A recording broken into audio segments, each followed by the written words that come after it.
Welcome to Ping 24 Updates. Subscribe and press the bell icon for more updates. Tonight we bring you a gripping story of brinksmanship and restraint, unfolding far from the public eye, on the high seas where tensions can escalate in an instant. In the pre-dawn calm of the Caribbean, a formidable U.S. carrier strike group patrolled international waters, a powerful symbol of stability and deterrence, projecting American presence in a region often fraught with uncertainty.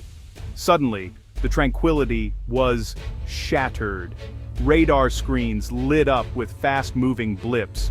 Venezuelan fighter jets, inbound and closing fast, their intentions unclear but their approach unmistakably aggressive.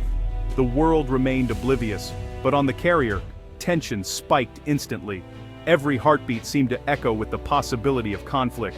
Every sailor snapped to high alert, the ship shifting from routine operations to full combat readiness in a matter of minutes. Training kicked in and adrenaline surged. No alarms blared, just a focused, silent intensity.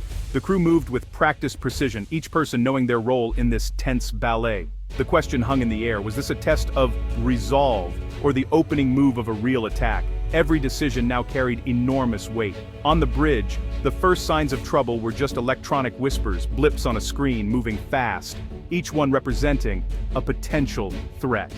For the crew, this was the moment their countless hours of training had prepared them for. Every drill, every exercise, now put to the ultimate test. The calm sea below masked a high-stakes drama unfolding above, as fighter jets sliced through the sky, ready for whatever might come next. The ship, a floating city of 5,000 souls, braced for the unknown. Each sailor stood ready, united by duty and resolve. Sometimes, the most dangerous conflicts are silent, fought on radar screens and in the minds of commanders, where a single wrong move could ignite a war that no one wants.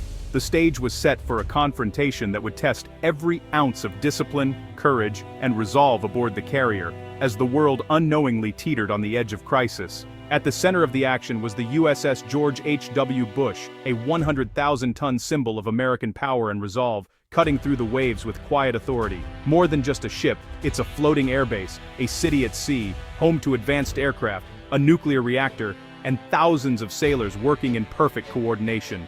Its mission was clear: deterrence and partnership, ensuring freedom of the seas and projecting stability wherever it sailed, often far from home. Captain Eva Rostiva, a calm, analytical leader with nerves of steel, commanded this floating fortress with a steady hand and sharp mind. Her leadership was built on trust, not aggression, inspiring confidence in her crew and earning their respect through every decision. The crew, diverse, dedicated, and highly trained, operated as a single unit, each member knowing their role was vital to the ship's success. On this morning, they were at Condition 2, battle stations manned, systems ready, every sailor alert and prepared for the unexpected. Captain Rostiva stood on the bridge, surrounded by her senior staff, receiving a constant flow of data from the Combat Information Center. Her eyes scanning every detail. Every possible scenario was considered, every piece of information analyzed, as the team worked together to anticipate any threat.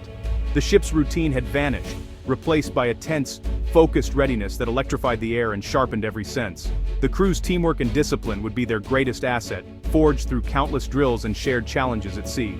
Under Rostiva's command, they prepared for whatever came next, knowing that their training and unity would be tested. The carrier's presence was meant to deter, but now it faced a direct challenge, one that would demand every ounce of skill and courage. The responsibility was immense, and the next decisions would be critical, with consequences that could ripple far beyond the horizon. The fate of the mission, and perhaps much more, rested on the bridge, where every second counted and every choice mattered. The world would soon see what true leadership under pressure looked like, as Captain Rostiva and her crew faced the unknown together.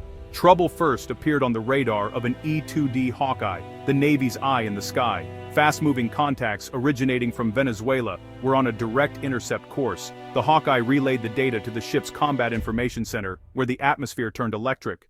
The contacts were designated as bogeys, unidentified, but clearly concerning. Captain Rostiva ordered increased readiness and demanded confirmation.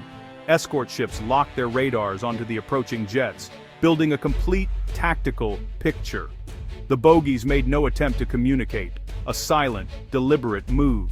The question of intent loomed: threat or provocation? The symbols crept closer to the carrier's defensive perimeter. Passive observation was no longer an option. The decision was made: launch the fighters. The crew moved with practiced efficiency, every action deliberate. The time for uncertainty was over. The carrier would meet the threat head-on, far from its decks. Captain Rostiva's order was clear: scramble 2 Hornets. The flight deck erupted in controlled chaos as 2 FA-18E Super Hornets prepared for launch. Pilots Viper and Jester sprinted to their jets, ground crew making final checks. Engines roared, catapults fired, and the Hornets shot into the sky. Their mission: intercept, identify, and de-escalate. Updates streamed in from the Hawkeye and CIC. Bogies confirmed as Venezuelan F-16s. The American pilots, Top Gun graduates, had a technological edge and a clear tactical picture. Their goal positioned between the Venezuelan jets and the carrier, sending a clear message: do not approach.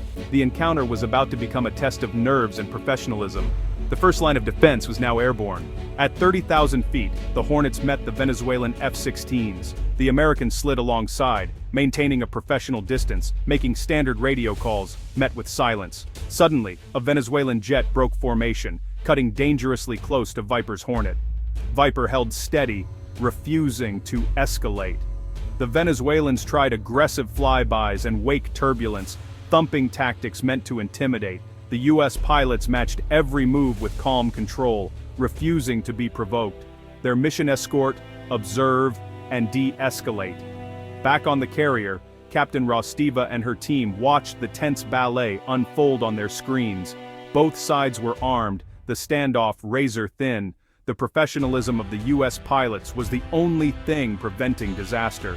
Every maneuver was a test of discipline. The fate of hundreds, perhaps thousands, hung in the balance. The air was thick with danger, but the Americans held their line. The world would never know how close it came to catastrophe. The next move could change everything. In the Combat Information Center, calm and discipline reigned. Dozens tracked every aircraft, filtering data for commanders. No panic, just quiet confidence and flawless execution. Viper and Jester, guided by the Hawkeye and CIC, followed strict rules of engagement.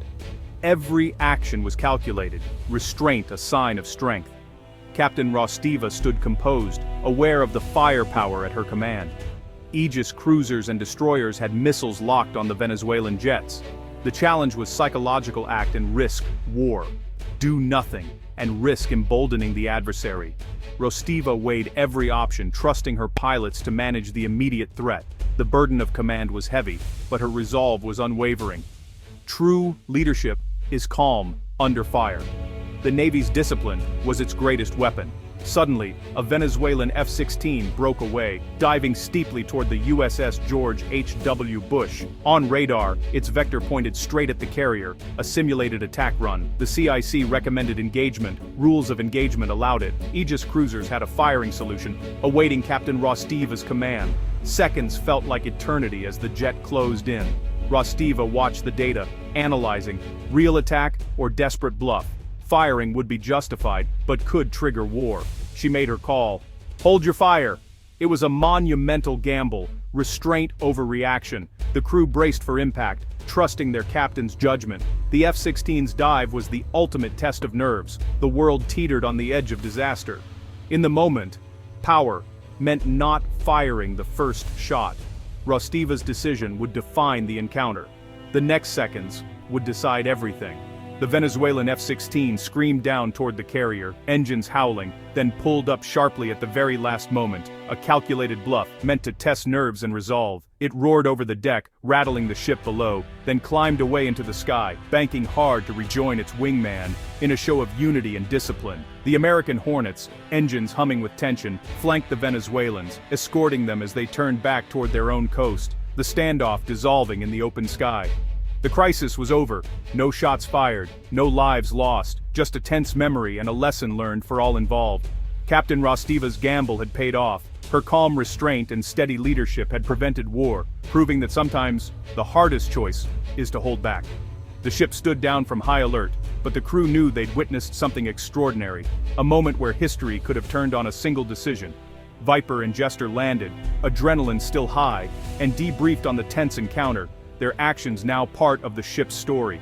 The incident would become a case study in modern naval de-escalation, a textbook example of how professionalism can diffuse even the most dangerous situations. The USS George H.W. Bush resumed its patrol, its mission unchanged, but its crew forever changed by what they had faced and overcome together. The lesson was clear. Professionalism and restraint can avert disaster, forging unity and respect among those who serve. The world would never know just how close it came to tragedy that day, how a single moment could have changed everything. The carrier's presence remained a quiet force for stability, a reminder of the delicate balance that keeps peace in uncertain waters.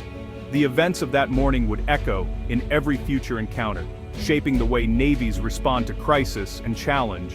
The power of restraint had prevailed, a testament to the strength found in patience and wisdom.